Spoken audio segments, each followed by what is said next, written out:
Now, word problem. A manufacturing company makes two models A and B of a product. Each piece of model A requires 9 hours of labor for fabricating and 1 hour for finishing.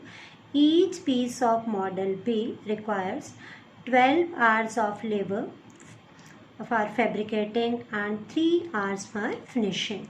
The maximum number of labor hours available for fabricating and finishing are 180 and 30 respectively.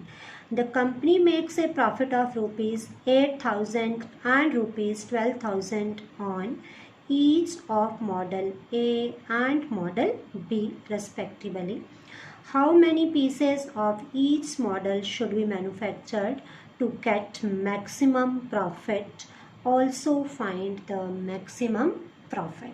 तो अब ये हमारे पास word problem है. पहले हमने इसकी इनइक्वेशंस बनानी है और उसके बाद जैसे आपको मैंने फर्स्ट 2 क्वेश्चंस करवाए हैं सेम वैसे ही सॉल्व करेंगे. बस एक ही चीज़ इसके अंदर एक्स्ट्रा है कि पहले इनइक्वेशंस हमें गिवन थी, अब हमने इनइक्वेशंस खुद फॉर्म करनी है. तो अब आपको इनइक्वेशन कैसे बनानी है कि ध्यान से समझना है आपने. जिस भी चीज़ को हम प्रोड्यूस या मैन्युफैक्चर कर रहे हैं उसको आपने सबसे पहले ऊपर लिखना है फर्स्ट कॉलम के अंदर. जैसे इसमें हम बना रहे हैं model A and model B. तो सबसे पहले मैंने लिख दिया यहाँ पर मॉडल ए, उसके बाद आ गया मॉडल बी. जिस भी चीज़ को हम प्रोड्यूस और मैन्युफैक्चर कर रहे हैं वो आपने लिख देना है. उसके बाद हमारे पास तीसरा कॉलम होता है जा तो जिसकी हेल्प से हम बना रहे हैं वो हमारे पास अवेलेबल है जहाँ हमें उसकी रिक्वायरमेंट है. तो थर्ड कॉलम जा तो हमारे पास बनेगा अवेलेबिलिटी का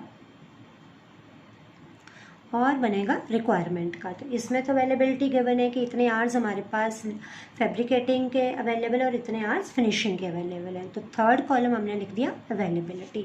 अब जो भी चीज़ हम मैन्युफैक्चर या प्रोड्यूस करेंगे वो किसी की हेल्प से करेंगे. तो जिसकी भी हेल्प से हमने वो चीज़ को मैन्युफैक्चर और प्रोड्यूस करना है उसको आपने यहाँ लिखना है फर्स्ट में. जैसे इसमें आ रहा है हमारे पास फर्स्ट रो में fabricating,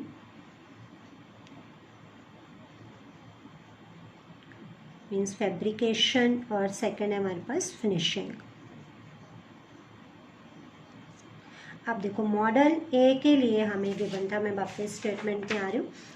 model A requires 9 hours of labour for fabricating and 1 hour for finishing. तो फैब्रिकेटिंग के लिए 9 hours हो गए और फिनिशिंग का 1 hour लिख दिया. And model B requires 12 hours of labor for fabricating and 3 hours for finishing. तो fabrication के B मॉडल के हो गए 12 और finishing के हो गए 3 hours. Next, the maximum number of labor hours available for the fabricating and finishing are 180 and 30 respectively. अब जो हमारे पास फैब्रिकेशन के आवर्स मैक्सिमम अवेलेबल है वो है 180. तो अवेलेबिलिटी होगी हमारे पास मैक्सिमम 180 की और फिनिशिंग आवर्स मैक्सिमम हमारे पास अवेलेबल है 30. अब इन दोनों पे ही प्रॉफिट हो रहा है. मॉडल ए पे जो प्रॉफिट है इट इज़ रुपीज़ 8,000 और मॉडल बी पे प्रॉफिट है 12,000. तो हमने उन दोनों के नीचे उसका प्रॉफिट लिख लेना है. समझ आ गया ये. तो अब हमने लेट कर लेना है कि जो मॉडल है उसके हम एक्स यूनिट बना रहे हैं और मॉडल बी के Y. Let X be the number of units of model A and y be the number of units of model B. तो अब हमने बनानी है इन इक्वेशन. तो इन इक्वेशन बनाते हुए भी जैसे हम प्रोबेबिलिटी में भी करते थे एट मोस्ट और एट लीस्ट, तो उस चीज़ का आपने ध्यान रखना है. यहाँ लिखा the maximum number of labour and fabricating are, मतलब maximum number of labour hours available for fabricating and finishing. Means maximum 180 और 30 हैं, इससे ज़्यादा हम नहीं ले सकते. It means availability of fabrication hours and finishing hours is less than equal to 180 and 30. So first inequation will become 9x plus 12y less than equal to 180. Because maximum 180 hours are available, we can use maximum or less than that. and next is x plus 3y less than equal to 30, x greater than equal to 0, y greater than equal to 0. ये मैंने आपको starting में बताया था because these are non-negative, and let z be the profit function. तो maximum profit लेना है, हमने मैक्सिमाइज करना है जेड को. जेड कितना है हमारे पास 8000 एक्स प्लस 12000 वाई. तो ये अब हमने इन इक्वेशन फॉर्म कर ली. बाकी क्वेश्चन सेम जैसे हमने 2 क्वेश्चन करे वैसे ही करेंगे. So converting in equations into equations. First 9x plus 12y equals to 180. First आ गई x plus 3y equals to 30. Second x equals to 0, y equals to 0. अब हम टेबल बनाएंगे इसका भी x और y का.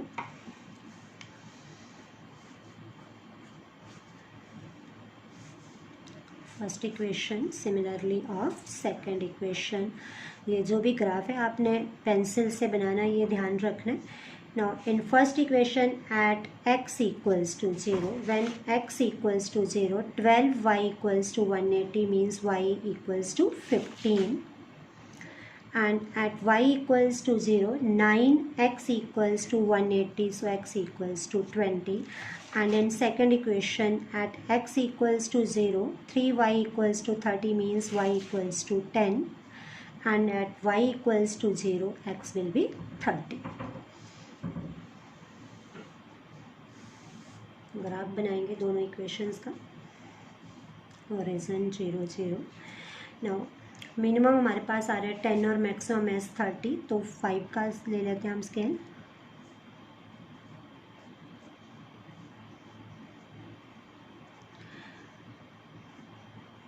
सो we have at x 0 y 15 0, 15 at x 20 y 0. This is the first line. First line थी हमारे पास 9x plus 12y equals to 180. Now second is x 0 y 10 0, 10 and 30, 0. It is 30, 0. तो ये आ गई आपके पास सेकेंड लाइन की equation.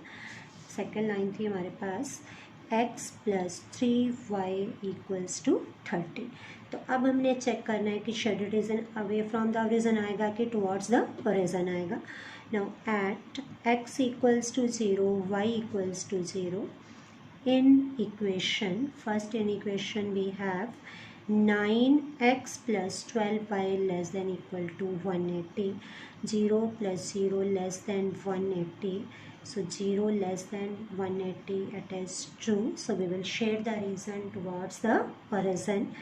And second we check कर लेते हैं. x plus 3y less than equal to 30, 0 less than 30, it is also true. So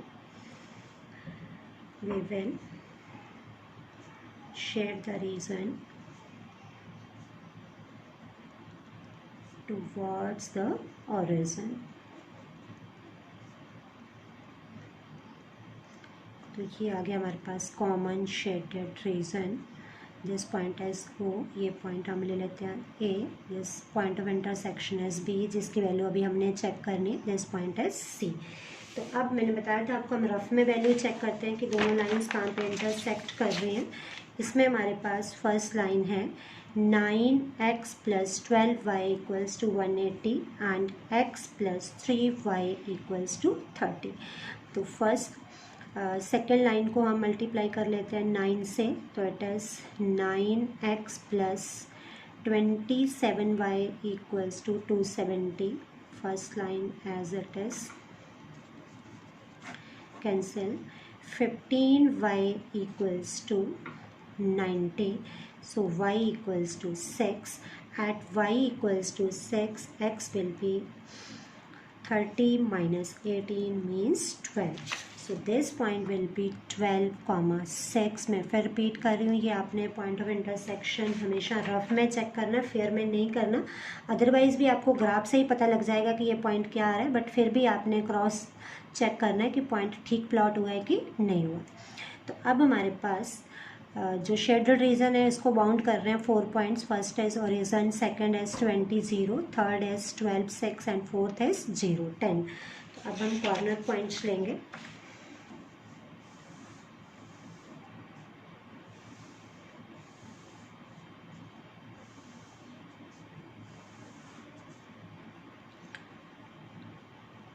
corner points and Z था हमारे पास 8,000x plus 12,005। Now corner points आ रही है, मैंने आपको पहले बताया था ऑर्डर मैटर नहीं करता, आप कोई भी पॉइंट पहले या बाद में लिख सकते हैं। 20,0, नेक्स्ट पॉइंट भी आप 12,6, नेक्स्ट पॉइंट एस 0,10। तो अब हमने इन सारे पॉइंट्स पे करस्पॉन्डिंग वैल्यू फाइंड करनी है जेड की। 0 पे तो 0 ही आ गई, 20 पे आ गई हमारे पास 1,60,000 एंड 12,6 पे हमारे पास आ गई 96,000 plus 72,000। So it is add करके आ जाएगा 168,000। Next at 0,10 it is 1,20,000। तो हमने फाइंड करना था maximum profit. So maximum profit is ₹1,68,000 at the point 12,6। So maximum profit is ₹1,68,000 when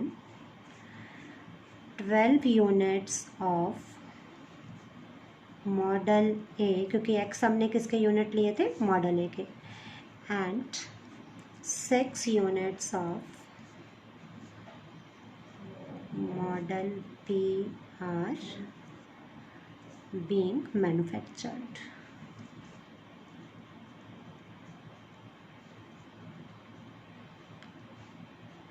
तो ऐसे आपने सॉल्व करनी है वर्ड प्रॉब्लम।